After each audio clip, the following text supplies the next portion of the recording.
নমস্কার, ভেজিটেরিয়ান ডিলাইটে সকল বন্ধুদের আরও একবার স্বাগত জানিয়ে আজ পুনরায় চলে এসেছে আপনাদের সান্নিধ্যে।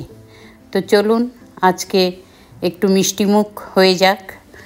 কেন, বাঙালি রীতি রেওয়াজই আছে, অনুষ্ঠান বাড়ি হোক বা বিয়ে বাড়ি হোক বা ঘরের খাওয়াই হোক, যে কোনো কিছু খাওয়ার পরে একটা মিষ্টি বা ডেজার্টের আইটেম থাকবে। তো আজকে আমি ডেজার্ট হিসাবে এখানে করছি ক্ষীর বা পায়েস। গরুর দুধ দিয়ে আমি করছি এখানে। আজকে না চিনি, না গুড়, না তালমিশ্রি, সম্পূর্ণ আলাদা ভিন্ন স্বাদের বাতাসা দিয়ে, লাল গুড়ের বাতাসা দিয়ে আমি আজকে পায়েসটা তৈরি করব।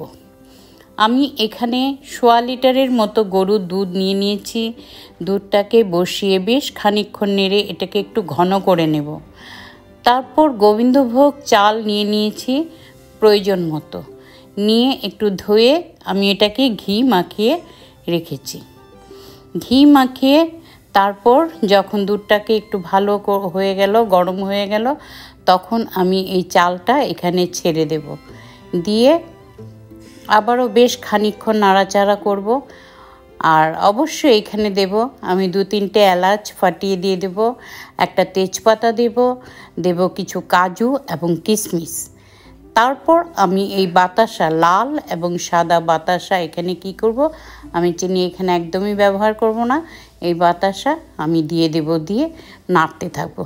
দেখুন গুড়ের বাতাসা ব্যবহার করার জন্য পায়েসের রঙটা কি সুন্দর হয়েছে, অনবদ্য, দেখতে যেমন সুস্বাদু, খেতেও তেমন টেস্টি।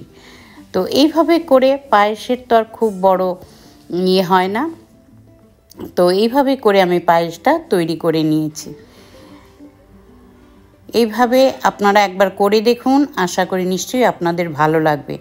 আর আমি এটা ঠাকুরকে ভোগ দেব, সেই জন্য লুচির সঙ্গে এই পায়েসটা পরিবেশন করেছি। তো ধন্যবাদ বন্ধুরা, আপনারা ভালো থাকুন, সুস্থ থাকুন। দেখা হচ্ছে অনতিবিলম্বে পরবর্তী রেসিপির সঙ্গে। Thank you.